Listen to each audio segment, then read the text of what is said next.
Powerful people don't see the world the way you do. They move inside a web of alliances, subtle exchanges, and unspoken debts. They don't call it friendship. They call it leverage. And that's the first law of social climbing. To connect with power, you must understand that no bond is ever neutral. Every connection either raises or lowers your position in the invisible hierarchy that governs all human relationships. Most people fail here because they treat the powerful like people, not systems. They think being liked is enough. They think admiration, respect, or even hard work will open doors. It won't. Power has its own language, and you must speak it fluently. Machiavelli knew this centuries ago when he observed that favor with rulers was not earned through virtue, but through usefulness. To be useful to someone above you is to become part of their machine. To be admirable but irrelevant is to be invisible. So the first law is simple. Never approach power as a beggar. Approach as an answer. The moment you show need, you've already lost status. The moment you show value, you change the dynamic. People with power are surrounded by takers, advisors, flatterers, parasites disguised as allies. They instantly feel when someone adds weight to their empire or drains it. Your task is to position yourself as a stabilizer, someone who quietly makes things easier, smoother, stronger. You don't compete with their power, you complete it. But to do that, you must follow the second law. Observe before you move. The greatest mistake a social climber makes is acting too fast, speaking too much, revealing too soon. Machiavelli wrote that one must study men as one studies the terrain before battle. The powerful often hide behind personas, but their real desires, fears, and insecurities always leak through subtle cracks, tone, timing, who they listen to, who they interrupt. You are not there to impress yet. You are there to diagnose. Because once you know what they truly crave, recognition, loyalty, amusement, admiration, you can deliver it in a form they cannot resist. And that leads to the third law: mirror their world, not yours. The powerful expect familiarity, not foreignness.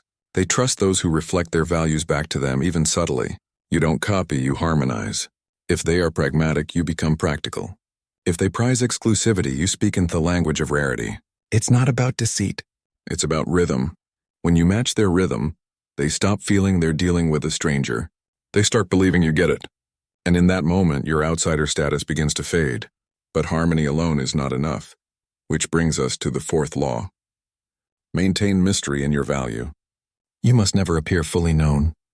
When you reveal everything you can offer, you become a product, and products are replaceable. Machiavelli's genius was in understanding that partial revelation creates demand. You want them to sense that you have more depth than you show, more reach than you display, more connections than you admit. When they sense there's something you're not saying. Curiosity replaces indifference. You go from being one of many to one of few. Yet this must be handled with precision because the fifth law says, appear humble in ambition yet fierce in execution. The powerful despise overt hunger for status. It reminds them of their own climb, of the years they spent clawing up, and they prefer not to see that reflection. So you must appear calm, patient, indifferent to advancement.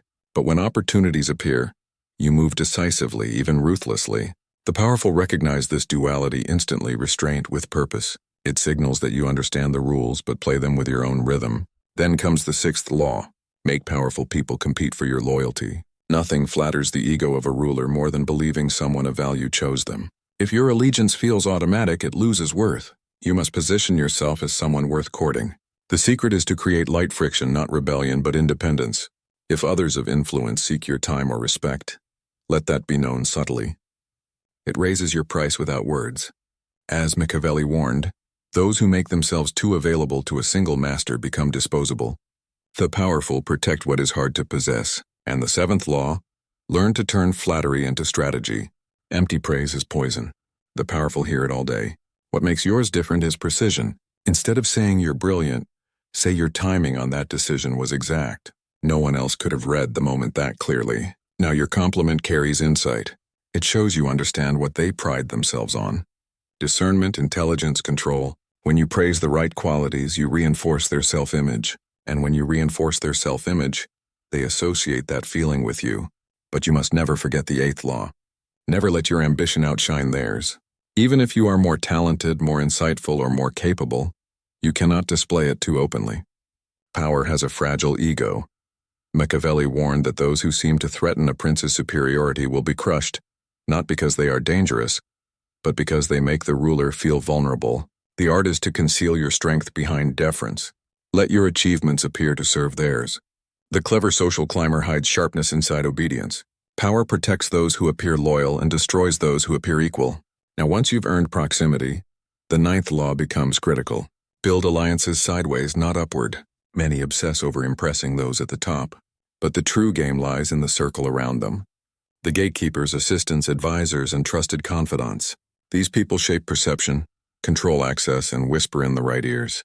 They are often more dangerous and more valuable than the figurehead themselves.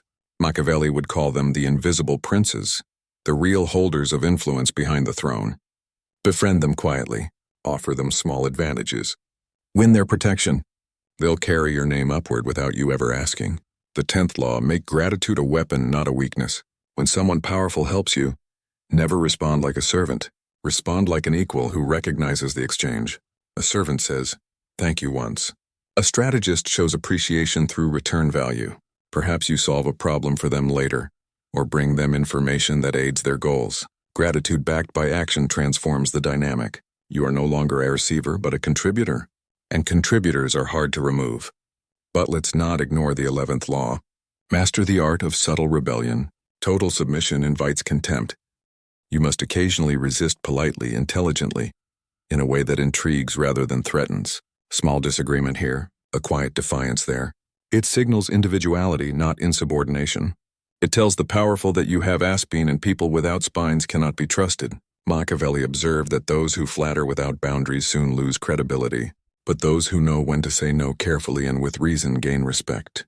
The key is to disagree as if you're protecting their interests, not attacking their authority. The 12th law flows from that.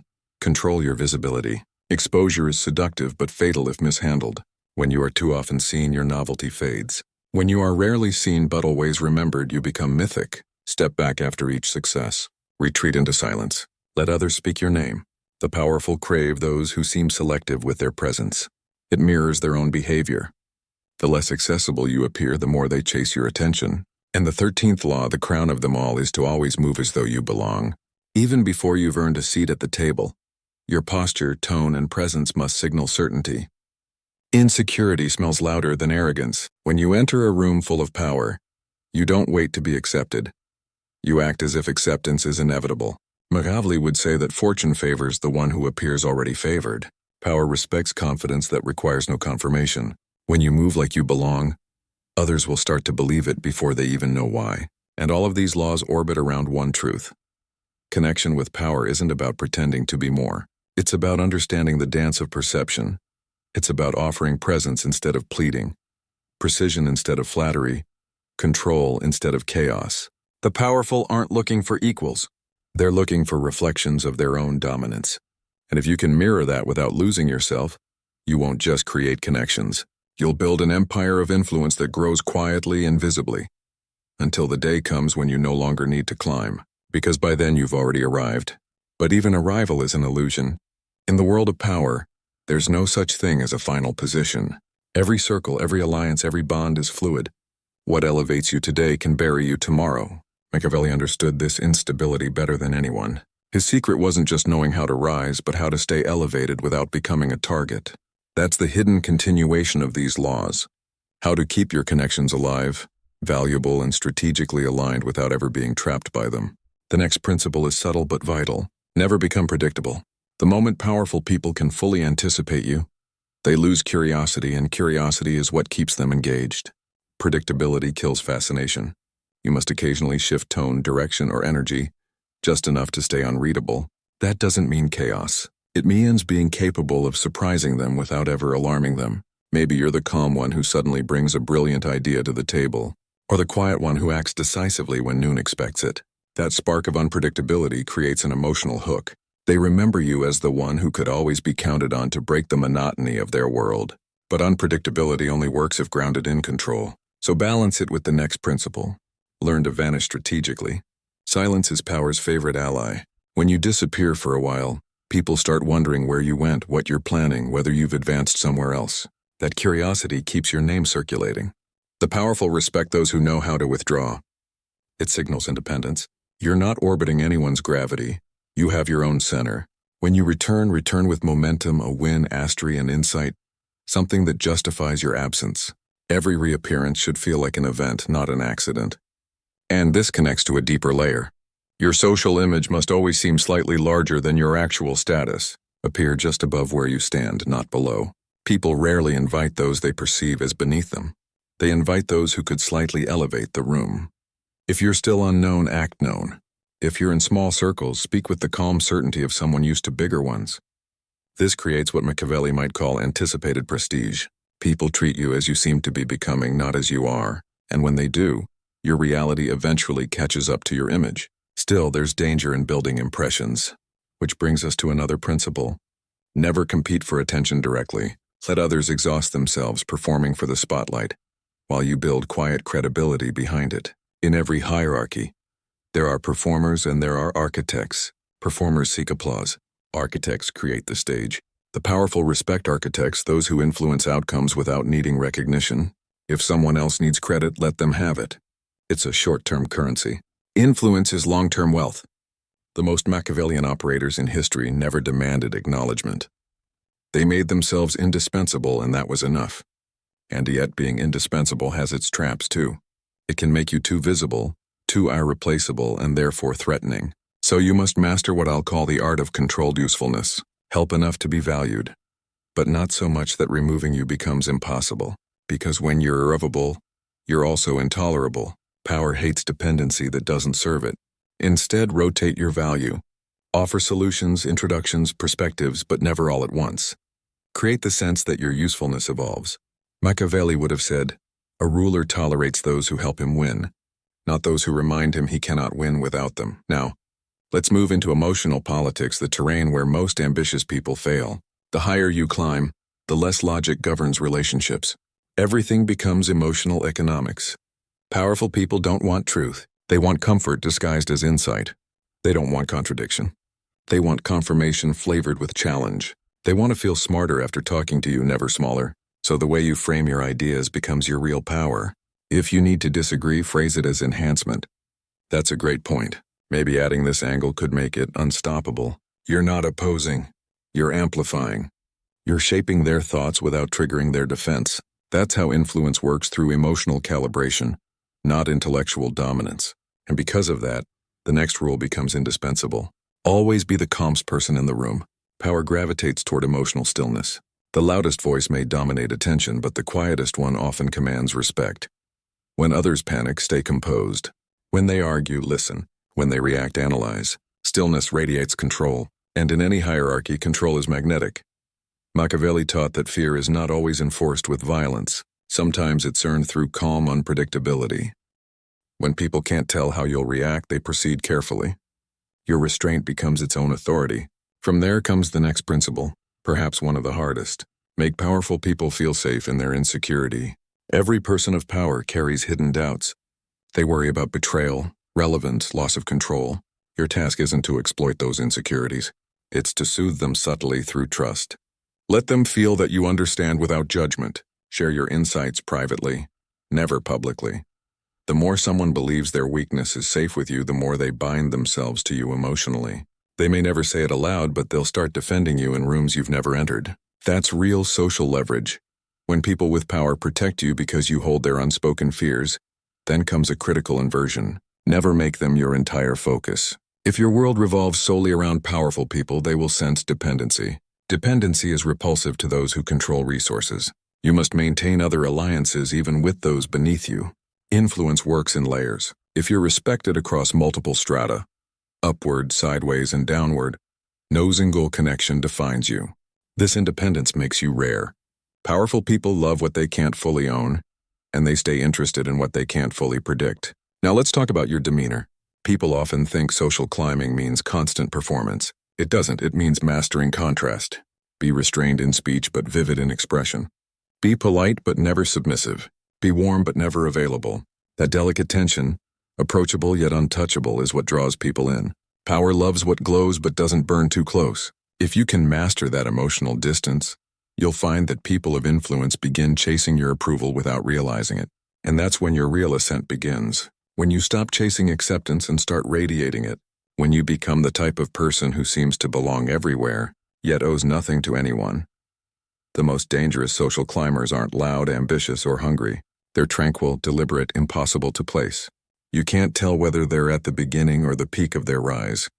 That ambiguity unsettles people, but it also attracts them because in a world addicted to hierarchy, mystery feels like power. This is what Machiavelli meant when he said that appearance often outweighs reality in the pursuit of influence. To connect with the powerful, you must sculpt perception like an artist. Each gesture, silence, and word placed with intent. You don't need to dominate rooms. You need to designate atmospheres. You don't need to win arguments. You need to guide emotions. And above all, you don't need to climb visibly, only strategically, one invisible rung at a time. Because true social elevation doesn't happen on grand stages. It happens in whispers, glances, and moments others overlook. The real climb begins when you stop seeking to be noticed and start seeking to be remembered. But to be remembered by the powerful, you must first learn to exist within their world without ever being consumed by it. Power seduces, and the closer you get to it, the more it tries to pull you into its rhythm, its endless demands for loyalty, attention, and validation. That's where most social climbers fall. They mistake proximity for permanence. They think being invited means being accepted. But in truth, every room of influence has two kinds of people, those who are useful and those who are used. If you don't know which one you are, you're the latter. Machiavelli would have told you, never forget that the higher you rise, the colder the air becomes. Affection fades, but utility endures. So your next task is to make your usefulness permanent while making your dependence invisible. You do this by building leverage outside the relationship. Keep projects, networks, and influence that exist independently of them. The powerful respect autonomy more than anything, because they secretly fear those who cannot be controlled. It's paradoxical. The less you need them, the more they want you close. That leads us into the next unspoken rule. Never gossip upward. It's the fastest way to destroy trust in elite circles. Even a hint that you repeat private conversations will exile you, quietly.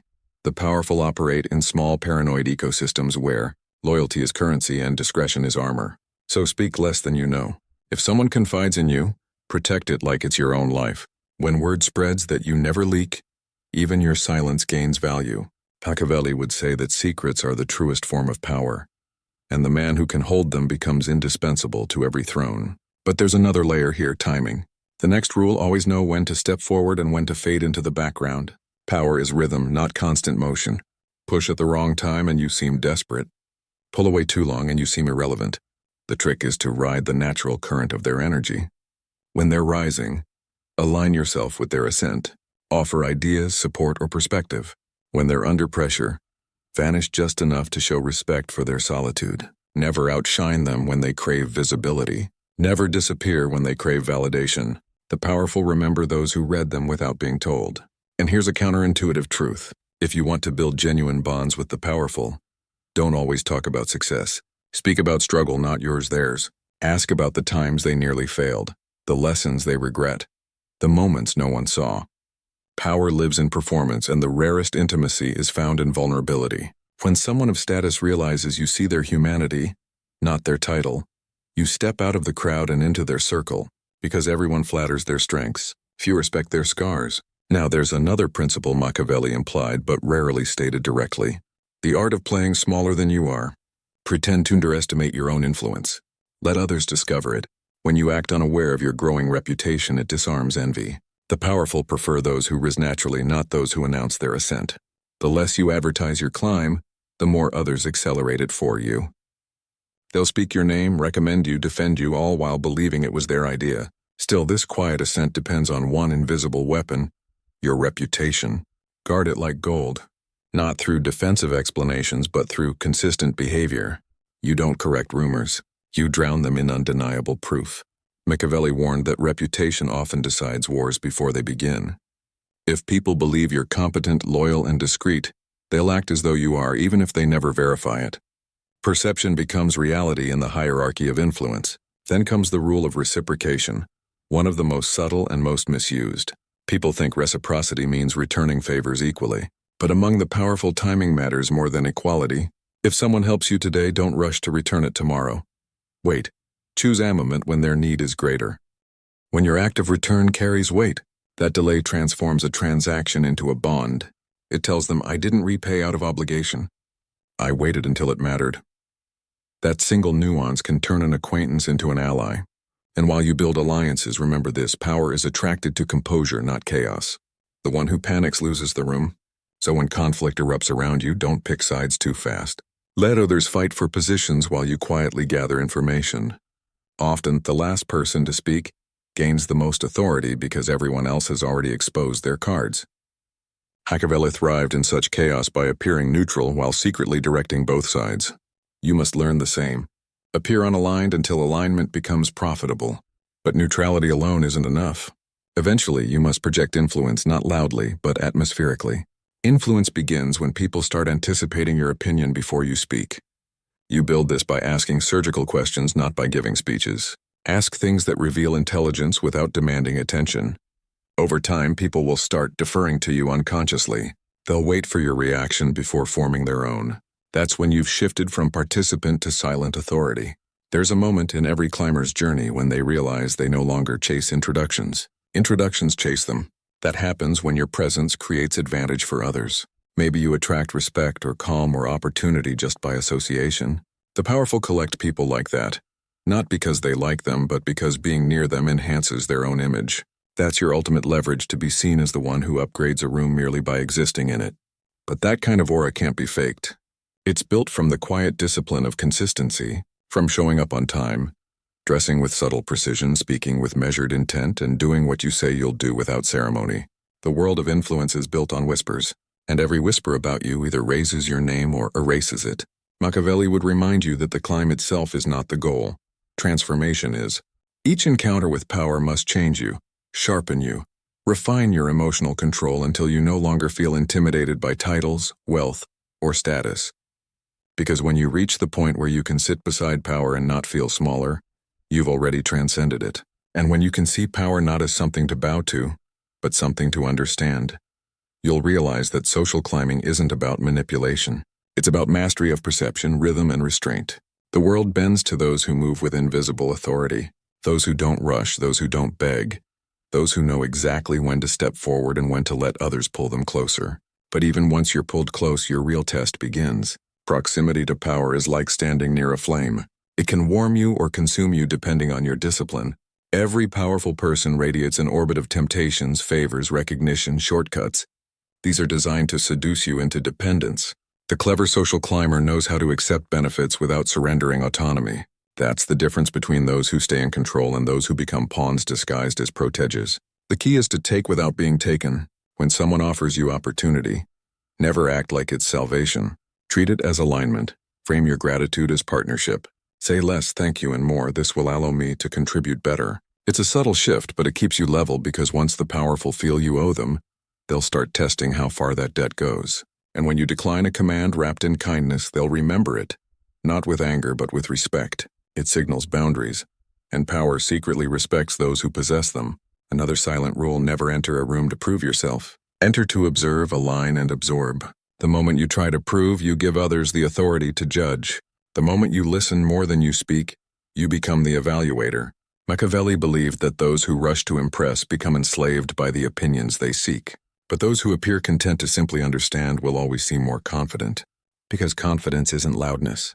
It's quiet self-certainty that needs no validation. Still, you can't remain silent forever. When you do speak, make your words weigh something. Don't talk to fill silence, talk to end speculation. The powerful don't have time for chatter. They listen for signal, not noise. So make your speech deliberate. If they ask for your opinion, don't rush, pause. The pause alone builds gravity. Then answer with precision, as if you were sculpting your words from stone. People of power will lean in not because of what you said, but because of how deliberately you said it. And that brings us to another layer of control: your emotions. The higher you climb, the more you'll encounter envy, provocation, and subtle disrespect. Some will test you just to measure your composure. You must never react to insult with visible offense.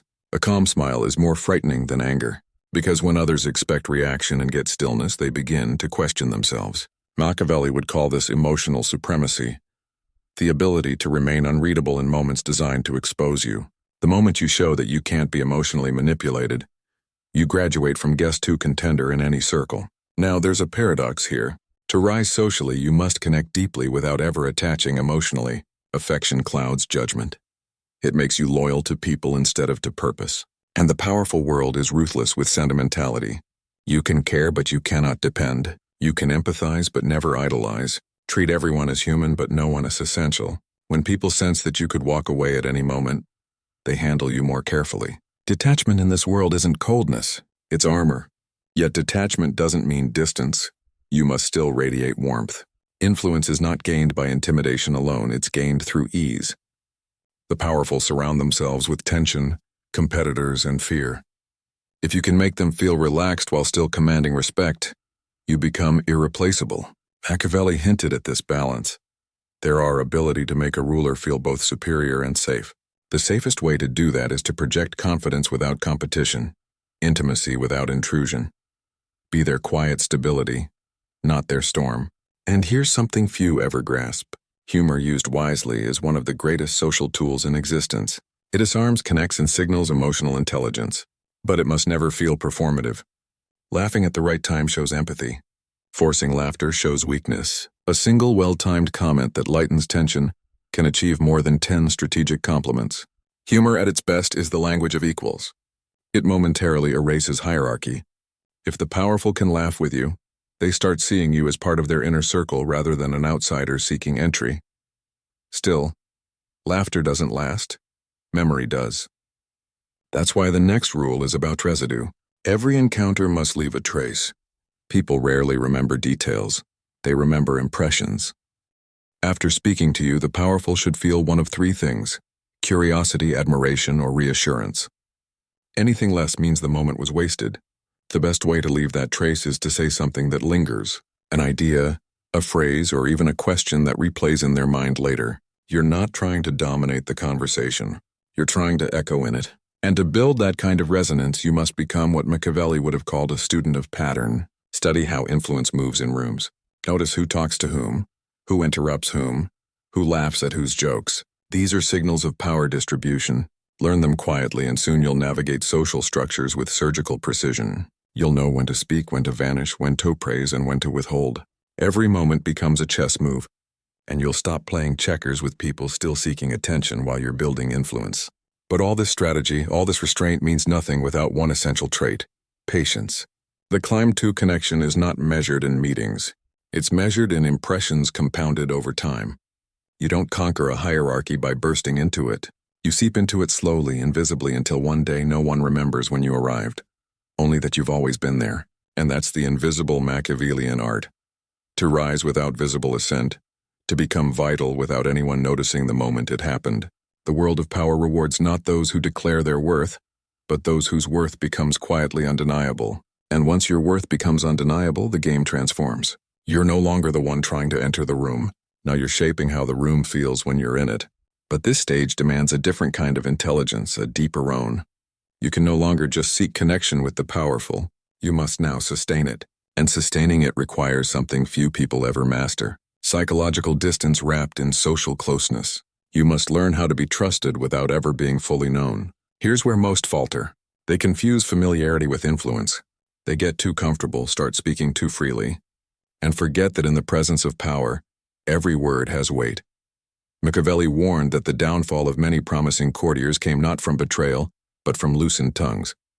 When people of influence feel you're tupin, they stop viewing you as mysterious and start viewing you as manageable. So you must guard your thoughts like state secrets. Reveal only what strengthens your image, not what satisfies your urge to be understood. Power rewards enigma, not confession, but that secrecy must never feel like distance. You still need to project connection, so master the art of selective intimacy. Tell small human stories, moments that reveal empathy without vulnerability. Maybe a brief tale about a mentor, a small failure that taught you precision, a fleeting insight about people. These fragments make you relatable while still keeping your inner life hidden. The powerful don't want to know your depths. They just want to feel that you have them. Now, once that rapport is built, your next move is to subtly redirect their perception of value, to go from being seen as useful to being seen as essential. Use competence to enter. Use insight to remain. Show that your thinking saves them time, protects them from error, or helps them read others more effectively. The person who can simplify chaos for the powerful becomes a quiet necessity. Machiavelli's courtiers didn't survive by being charming. They survived by being the rare few who made rulers feel safer in uncertain times. That is the highest form of influence, to become a source of clarity in an environment that thrives on confusion. But clarity must come dressed as suggestion, not correction. You never tell the powerful they're wrong. You show them a better path that feels like their idea. Instead of saying, "This won't work," say, "What if we adjusted this slightly?" The goal is to steer without appearing to steer. When they repeat your idea later as their own, don't correct them. Smile inwardly. Influence isn't ownership of ideas. It's ownership of outcomes. There's another layer you must understand. Hierarchy, isomotional theater. The powerful constantly perform certainty for the world, but behind closed doors, they oscillate between confidence and paranoia. They live surrounded by loyalty that's rented, not earned. So the most magnetic kind of person to them is one who feels unshakably consistent. You don't rise and fall with moods. You don't flatter today and withdraw tomorrow. You're a calm, endearing presence, the quiet mirror that reflects their stability back to them. Now here's something Machiavelli never said outright but practiced flawlessly. You must manage envy with precision. Envy is the shadow of success. And the higher you rise, the more it follows you. You can't avoid it, but you can disarm it. When someone feels threatened by your competence, redirect attention to your loyalty. When they envy your rise, attribute your success to luck or mentorship. Downplay what they can't handle. Because power doesn't always attack openly, it often undermines through whispers. Your humility, even if strategic, is your shield. And while you're protecting yourself, remember to cultivate your replacements. It may sound counterintuitive, but nothing terrifies the powerful more than people who seem irreplaceable. They start imagining how to remove them. So you do something no one expects. You empower others. You introduce new talent. Delegate small victories, make others shine under your orbit. It signals confidence and security. And in the process, you weave a quiet web of loyalty beneath you. Power that depends on one person is fragile. Power that flows through many who owe you is indestructible. Another secret? Never mirror desperation. The powerful test people constantly. Not through what they say, but by how others react to their absence. If you lose composure when they go silent, you failed. When they withdraw, you must not chase. You must mirror their stillness. Silence from power is often a test to measure your dependence. Pass it by staying unmoved. Your calmness becomes your credibility. At this stage, something strange begins to happen. People start treating you as though you belong to a higher order of perception. They begin seeking your approval, repeating your phrases, adjusting their tone to yours. Don't resist this. It's the invisible ascent Machiavelli admired when influence flows toward you naturally, not by force. The mistake would be to celebrate it. The wise operator simply stabilizes it, never flaunts it. You must look like you carry power lightly, as if it doesn't even interest you. Nothing draws respect faster than restrained dominance. And as your circle expands, the rules of behavior shift once again. You'll begin meeting those above the ones who once seemed untouchable. Here the air grows thinner and the risks sharper. In these upper circles, charisma loses to subtlety, and loyalty becomes theater. Everyone smiles, everyone praises, and everyone quietly calculates. The only defense here is self-containment. Never speak casually, never share rumors, and never let admiration blind you. Study the unspoken tensions. Who interrupts whom? Who compliments whom? Who leaves the room first? These are the small tremors that reveal where real control lies. And when you've earned the trust of the highest tier, your power doesn't come from what you can do. It comes from what you can withhold. Your silence becomes currency. Your approval becomes endorsement. Your association becomes validation. That's the level where social climbing ends and empire building begins. Because now the powerful don't just connect with you, they align with you. But this is where Machiavelli's final paradox emerges. Once you've mastered the art of rising, you must learn the art of stepping aside. Power is cyclical. Every empire shifts. Those who cling to proximity too long get swept away with the changing tides. The truly strategic understand when to retreat, when to fade from the court just before the fall. To disappear at your peak is to preserve mystique forever. The climb ends not at the summit, but at the perfect moment of exit.